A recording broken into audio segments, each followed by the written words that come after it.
First off, your money is just pocket change to me. Acting all high and mighty over a mere $2,000 monthly rent. Go ahead, stop paying.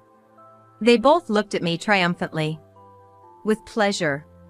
John and Alex must have thought I'd come crying and apologizing to them. They were surprised by my response. Fine by me. I'm dead serious about stopping the payments. With that, I left the house.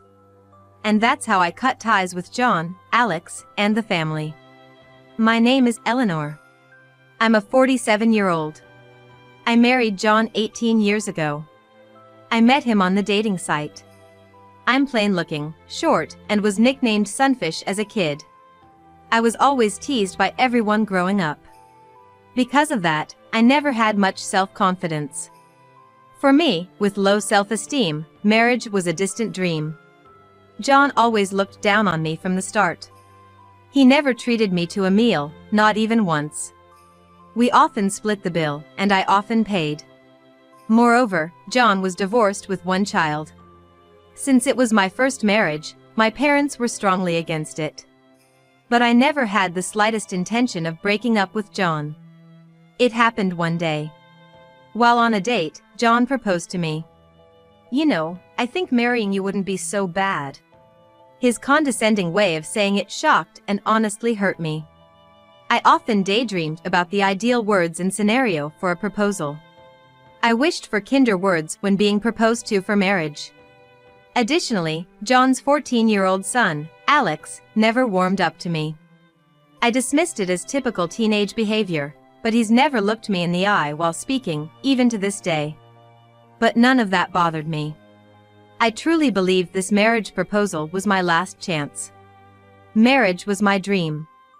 Approaching 30, I was indeed feeling desperate. I thought if I let this chance slip, I'd never marry again. So, I went against my parents' wishes and married him. In hindsight, my parents were right. If I had followed my parents' advice, I think I could have avoided this nightmarish situation. Looking back, this was the entrance to hell. The hell started from the first day of marriage. I don't mind if you keep your job, John had told me when we decided to marry.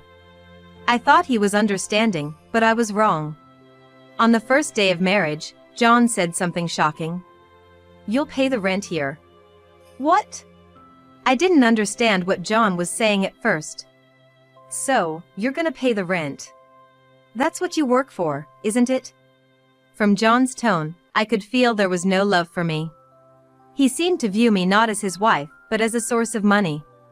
I had thought John's reluctance to treat me to meals was because he was frugal and sensible, but maybe I was wrong. Perhaps he just wanted to be lazy. John always looked down on women, not just me. His failure in marriage was also due to Alex. He often said, just because you're a woman. Or, since you're a woman. Whenever John watched TV and saw a drama featuring a successful woman, he always badmouthed them. Being a woman and daring to be a doctor. I would never want to be a patient of yours if I were in need. John's complaints were usually when he had been drinking.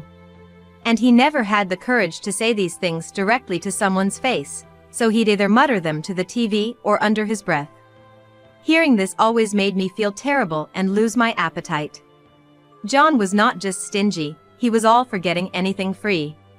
At local festivals, if they offered free local vegetables to early arrivals, he'd always send me to line up. He'd show up just in time to collect vegetables for both of us. He would sign up for every sample and free trial. And it was always my job to turn down the follow-up sales pitches and persuasions. John also loved to make complaints. If there was even a slight issue with a purchased product, he'd definitely complain. His complaints were not loud or aggressive, but persistent and time-consuming. John once made a complaint at a supermarket and spent hours grumbling, even causing a female part-time worker to cry. Since that incident, I haven't shopped at that supermarket. I'm too embarrassed to show my face. John's complaining wasn't limited to outside, he did it at home too. He was meticulous, always nitpicking. This laundry, the collar's still dirty. John points out stains on shirts he's been wearing for years, stains that just won't come out. I take the shirt without talking back. If I did, I'd be in for a long lecture. He also nitpicks about other things: dirt in the corner of the entrance, water spots on the windows, damp hand towels. Dealing with John's complaints, my day just ends. John is not just a complainer, he's also harsh with people. He treats me like I'm some sort of servant. Since we got married, any kindness John had towards me has vanished. While dating, there was little kindness, but he showed some concern for me. Now, he has no hesitation in his demands. Even in the middle of the night, he'd send me out to buy liquor, or if he ran out of snacks, he'd order me to make more. He doesn't care if I'm asleep in the bedroom. Even after midnight, he'd come to the bedroom and kick my thigh. "Hey, I'm out of booze. Go to the liquor store and get me some beer." And when I go, he'd then demand, "Make some snacks." So, I often go to work sleep-deprived. John drinks heavily. Because of that, he often calls in sick to work, hungover. When he drinks till he passes out, he won't get up the next morning. Even on weekdays, he's sometimes passed out. On those days, it's my job to call his office and say, he's sick and won't make it in. Once, when I forgot to call, John berated me. "Typical of you, not taking care of your husband when he's sick and just making things worse. If you're useless, at least don't cause trouble." He drinks heavily and then can't get up because of the hangover.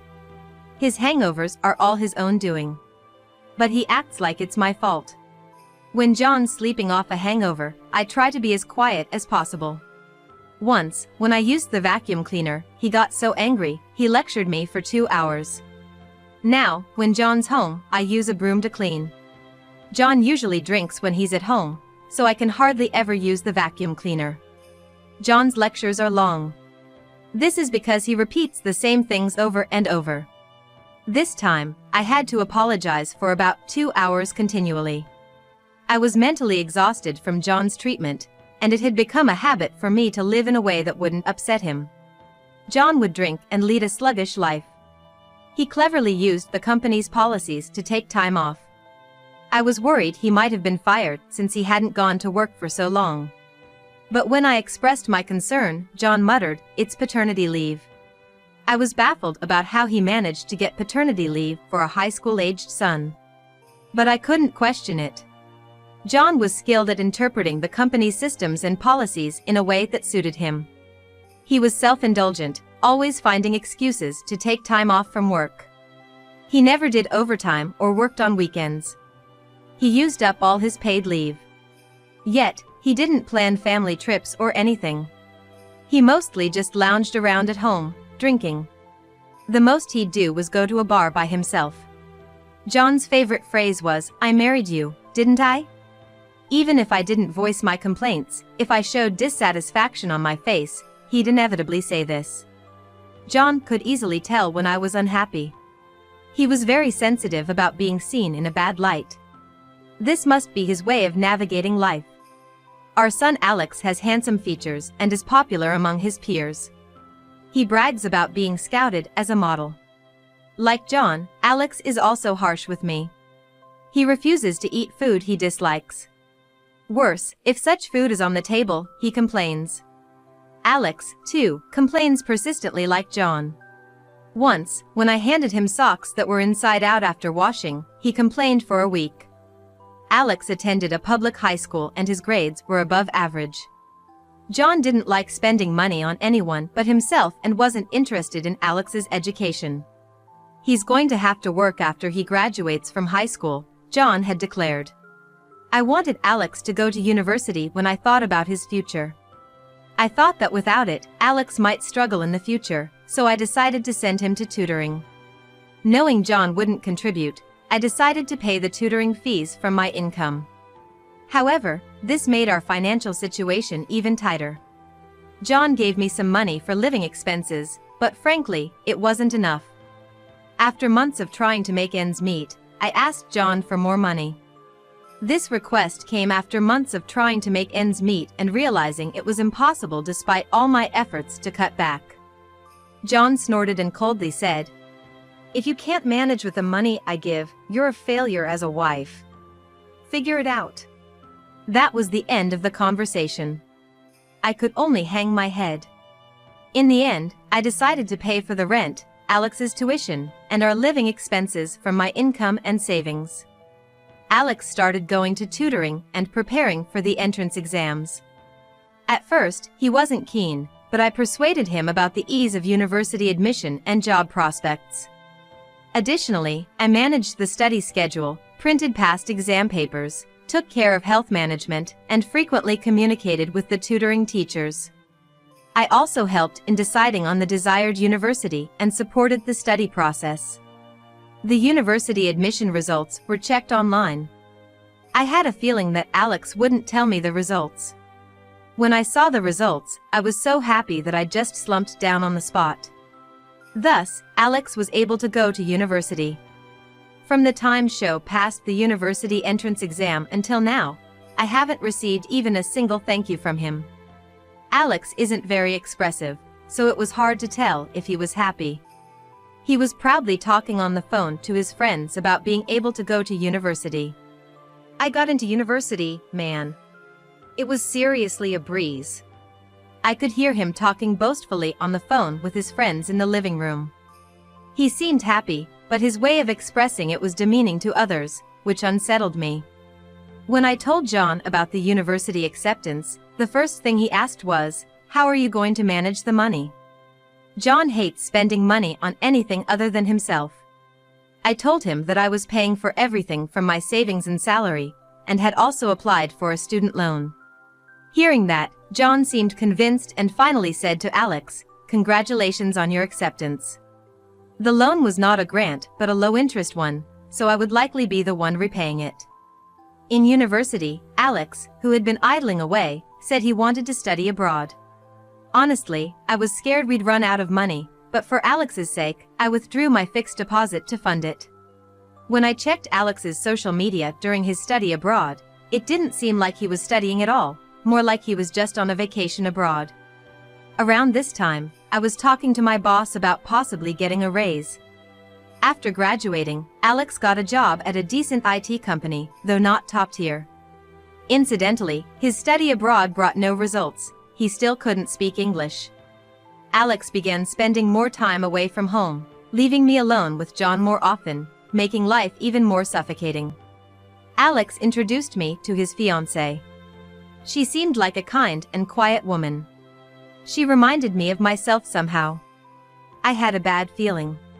Could Alex be thinking the same as John? Maybe he's found his next source of income and a candidate for a servant. Then John bluntly said, "Alex and his wife will live here. You have no place here, Eleanor.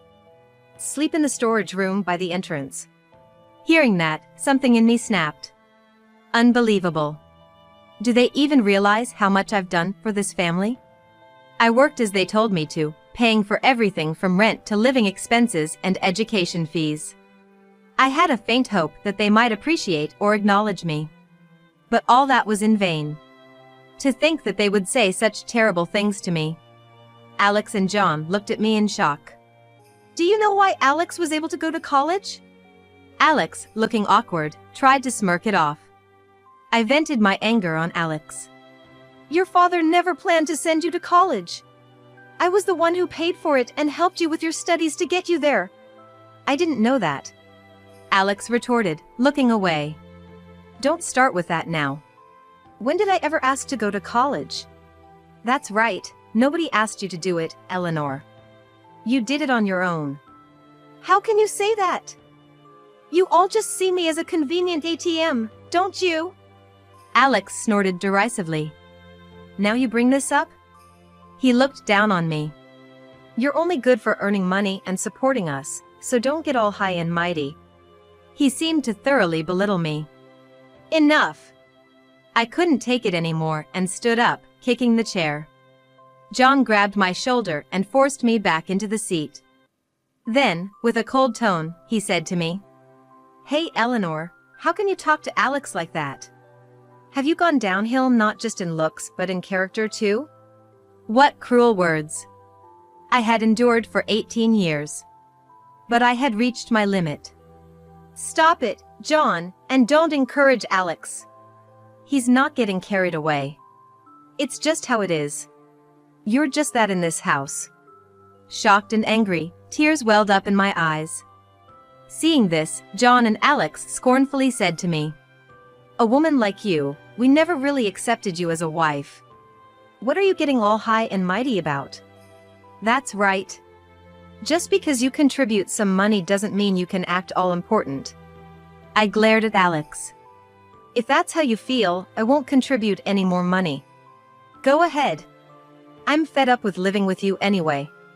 Fine, let's cut ties completely. You both have jobs, so you won't have trouble with money. That's right, we can manage without your money. Besides, I'm getting married. After all, your money is just pocket change. Acting all high and mighty over a mere $2,000 monthly rent. Go ahead, stop paying. They both looked at me triumphantly. With pleasure. John and Alex must have thought I'd come crying and apologizing to them. They were surprised by my response. Fine by me. I'm serious about stopping the payments. Surprise and fear appeared on John's face. John was inherently cowardly and weak-willed. He crumbles when confronted.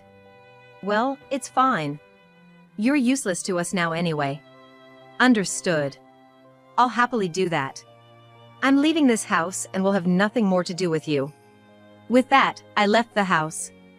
That's how I cut ties with John and Alex. 3 months later, John called me. I was reluctant to answer, but I didn't want him to hold anything against me later, so I picked up. "Eleanor?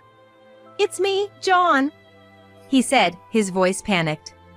I briefly put down the phone and took a deep breath. "I'm listening, what is it?" "Please, help me." I had suspected they might start struggling financially, but his panic was extraordinary. "What? Why now? I thought I had cut ties with you all."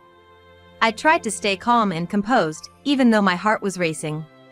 "Don't say things like that. We're really in a tight spot right now. Can you just pay the rent again, just for now?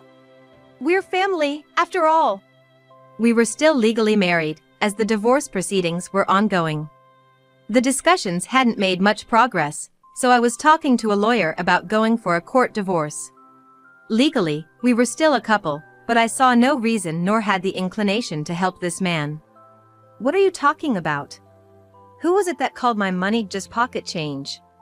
"I might have said that, but I'm really in trouble now." John's voice quivered, sounding tearful. However, I knew this was just an act, his way of trying to worm his way back in. He was attempting to ingratiate himself with me again. "I was wrong before, I'm sorry. Please, we're in danger of falling apart as a family." Hearing his words, I could sense that John was indeed in trouble. I responded mockingly. "Oh, right. Alex got fired, didn't he? And now he's spending his nights at the police station." Alex had been caught embezzling company funds and was under police investigation. John seemed shocked.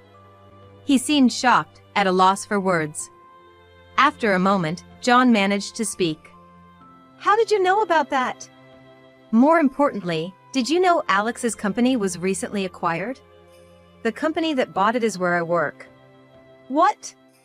There was a sound of something dropping. Apparently, John had dropped the phone. John knew about Alex's arrest, but didn't know that my company had acquired his. I was working at a company making AI semiconductor chips, which decided to take over Alex's IT company. During the acquisition process, Alex's embezzlement came to light. Our CEO is strict about ethics and won't tolerate fraud. Immediately, criminal charges were filed, and most of the involved parties were arrested. The reason I started working at this company was when Alex wanted to study abroad. That's when I asked for a raise. The person who listened to me then was my manager. He was talented and had led several developments leading to patents. He told me he was about to start his own company. "I can't fully utilize my abilities if I stay in the current company," he often lamented. This manager invited me to join his new venture. "The salary might be low initially, but we will surely succeed," he said passionately. I believed this person would definitely succeed, so I decided to change jobs without consulting John. In fact, at that time, I was not only avoiding consulting John, but also avoiding speaking to him altogether. I thought I could manage for a while with my savings and severance pay. Initially, the salary at the new company wasn't much. But as we obtained several AI-related patents, the company's performance soared. The CEO praised me for making operations run smoothly and for aiding in the smooth progress of development. I was often told by the CEO, "Without you, I wouldn't have been able to concentrate on development." Indeed, when the CEO focuses on development, he tends to neglect other aspects like company management and sales. I took on tasks like negotiating with banks and developing new business clients. Since we started as a small company, I had no choice but to do it myself. As development progressed, we expanded the company and hired more people. The company's growth wasn't just due to my efforts. The AI semiconductor developed by the CEO played a big part. The CEO told me my salary would increase, but I feared that if John found out about my sudden salary increase, he would exploit it. So, I kept my salary the same as it was at my previous company. Instead, I received company stocks as a form of compensation. Alex's wrongdoing involved inflating bills in collusion with a trading company. He made it look like the inflated charges were from an overseas company introduced by the trading company to avoid detection. He had been doing this for at least 2 years. The police are rigorously investigating him for other potential crimes. It was surprising that Alex could come up with such a scheme involving an overseas transaction, as it seemed too complicated for him to plan. The trading company claimed they did it reluctantly at Alex's request. I suspected there was a mastermind behind this plot. My gut feeling was that John might be involved. "You planned Alex's scheme, didn't you?" I asked John directly. John stuttered and fell silent. "No way, he did that on his own." "Really? He's been doing it for quite a while now. In a way, I think it's a remarkable talent." I taunted John to see his reaction. "Well, yes, but it's a crime. It's not right to call it talent. But using overseas companies might have been a smart idea." "So, you did plan it and had Alex carry it out." "Why would you think that?" "The part about using overseas companies wasn't reported in the media. The fact that you know about it means you were involved. You just revealed a secret." I could hear John grinding his teeth.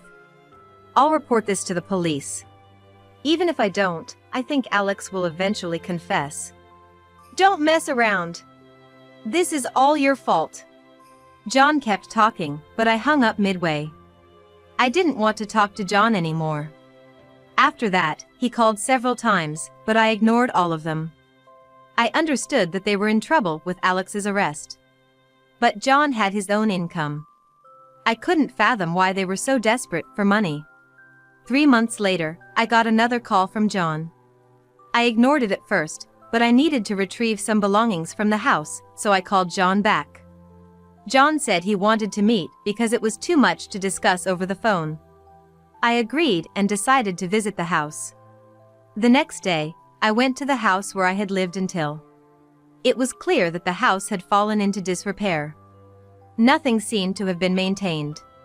The pathway to the entrance was covered in fallen leaves and stained with water spots. Even the doorbell didn't ring when I pressed it. Maybe it was broken. When I grabbed the doorknob, the door opened. It wasn't locked. As I stepped inside, a stale smell hit my nostrils. It was likely the smell of rotting garbage. They hadn't even taken out the trash. I called out loudly for John. After a while, a hoarse voice replied, and the door to the living room opened. I recoiled at the sight of the man who appeared. The man who appeared was emaciated, with sunken eyes, patchy and completely white hair. His complexion was unnaturally yellow. I stared at him, unable to recognize who he was. Then the man spoke. It was John's voice, to my surprise. Could a person change this much? John looked at me, his eyes widening. You seem different somehow.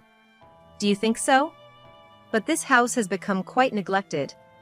John snorted and went back to the living room. I followed John into the living room and was shocked by what I saw. The room was littered with garbage. The room was littered with garbage, more like a trash house than just a messy one. John seemed unconcerned and sat down at the dining table. I attempted to sit too, but the table was cluttered with dirty dishes and glasses. Reluctantly, I carried the dirty dishes to the kitchen, which was also in a terrible state. The kitchen was also in a terrible state, but I chose to ignore it for now. After some tidying up, I sat down at the table and John handed me an envelope. It had a hospital's name printed on it. Curious, I looked inside and found a medical report. It was John's diagnosis. I've got hepatitis. John spoke weakly. He used to drink heavily every day. I thought it was only a matter of time before his liver was affected, and now he had developed alcoholic hepatitis. He probably couldn't drink anymore. And a full recovery might be difficult. I read through the medical report. It also mentioned diabetes. I looked closely at John's face. You also have diabetes. With these levels, it's likely you have cirrhosis too. You figured it out. It's probably cirrhosis. John said, looking down. Should you even be here? Aren't you supposed to be in the hospital? Yeah, I wanted to talk to you, so I snuck out. This might be another one of John's strategies. Showing me this filthy house instead of a hospital, trying to gain my sympathy. I could see his sly intentions. I don't feel sorry for you at all. You guys turned this house into this mess, and I don't live here anymore. John's face darkened. You've changed. You seem stronger. Failing to elicit my sympathy, he now tried to flatter me. I couldn't quite gauge John's true intentions. Then, John began to talk about what had happened in the past 3 months. He said they lived normally for a while after I left. Alex's fiancée used to come twice a week to do housework. But then, Alex had a falling out with his fiancée, and they lost all contact. John and Alex didn't understand why she suddenly stopped communicating. Of course, they didn't. I had contacted her and strongly advised her to cut ties with Alex. She moved out, changed her phone number, and now lives in an apartment run by my acquaintance. I didn't want Alex's fiancé to end up like me. I met with her several times, explaining how despicable John and Alex were. Thanks to that, she woke up to Alex's vile nature and cut off all contact with him. Pretending to know nothing, I encouraged John to continue. Then, the house quickly became filled with garbage. It was no surprise, as I had been meticulously cleaning and taking out the trash every day. John coughed hoarsely. It was a wet, unpleasant cough. I took a mask out of my bag and put it on my face. Then came Alex's incident. This was also discovered by my company's investigation. After that, John's salary was their only source of income. Still, John seemed unable to break free from his lazy lifestyle. I looked around the room. There were empty liquor bottles and beer cans everywhere. It was clear what kind of life he led. In the end, I stopped making payments. The monthly rent of $2,000 must have been a heavy burden for John. John said with a trembling voice. It's been 3 months since that phone call. Why won't you help me? Isn't this too much? Where's the reason to help you? Tell me, why should I? We're still married, aren't we? Alex is in trouble too. Don't you want to help him? John clearly doesn't grasp what he has done to me. He's still selfish. Yes, exactly. I don't have the slightest desire to help you. John glared at me but soon looked down, defeated. Then, he looked up at me, begging. John's face twisted into a distorted smile. Your company is loaded, right? They even bought out Alex's company. They must be raking in profits. So, use that money to sort this out. I sighed deeply. That's not my money. It's the company's money. You can't differentiate between personal and company funds, That's why you got into this mess. You should study more. But our family is in trouble. Help us out. We're not family anymore. You left the divorce papers I sent you as they were, right? Of course I did. I don't want a divorce. I tore them up every time. I looked at John coldly. I've consulted a lawyer, and we're proceeding with a divorce through court. Normally, there would be mediation and discussion, but with the evidence of domestic violence and financial exploitation from John and Alex, I was able to take it to divorce court. John kept his head down, grinding his teeth. I said we're cutting ties. And you only contact me when you're in trouble. It's too convenient for you.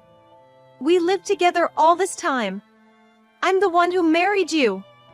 I hated that attitude. Always looking down on others but groveling before those stronger than you. You're the worst. That's too harsh. I've gotten sick. And it's an incurable disease. You could be a bit kinder to me. John looked up at me, trying to appeal with a pitiful face. There's no way I'll do that. You're probably just trying to sweet-talk me into being a donor for a transplant, but there's no way I'm doing that. John's expression vanished from his face. And you're going to be arrested by the police and end up in prison. You really told the police? John rose, pointing a finger at me. Of course I did. In the distance, the sound of a police siren could be heard. I stood up. John held his head, groaning inaudibly. I've cut ties with you. I have no intention of helping you. Pretending to be family only when it suits you. No matter how much you struggle financially or how miserable your life becomes, it has nothing to do with me. Go to hell, you scum. I left the trash-ridden house I had become accustomed to behind. John was arrested and received a guilty verdict. He's serving time in a medical prison. According to the lawyer, he's developed liver cancer from cirrhosis and doesn't have much time left. He'll likely spend the rest of his life in prison. I hope John reflects and atones for his sins. Alex confessed during interrogations that it was all John's plan. Alex tried to shift all the blame onto John. However, his contradictory statements were soon exposed, revealing his lies. The American police are quite capable. Given Alex showed no remorse, he received a severe prison sentence. His appeal was quickly rejected, and now he's incarcerated. Alex will have a hard time after release, with company repayments and alimony to his fiancée. He might even find prison more comfortable. Since standing up to John, I feel like a weight has been lifted off my shoulders. I'm out and about more for work, and at the president's suggestion, I switched from glasses to contact lenses. Meeting more people, I started paying more attention to my appearance. Realizing that my attire affects others' attitudes. I began frequenting department store cosmetics sections, a place I once avoided. Places I would never have visited in the past now feel different. Initially intimidated, I learned not only about makeup but also about speech and posture, realizing the importance of appearance. Now, I dedicate time to grooming myself. I've noticed men looking my way more often, a new and curious experience for me. I used to be the one who averted my eyes, but now it's a curious feeling to see others do the same. My company has continued to grow steadily, and I have been appointed as an executive. Recently, in an executive meeting, the president announced his desire to focus on development and his intention to resign. Amidst the commotion, he nominated me as his successor. Surprised at first, I received blessings from all executives. Since then, my life has been filled with unfamiliar tasks and a hectic schedule. My days are busier but much more fulfilling than before. Thus, I've regained confidence and am enjoying life to the fullest.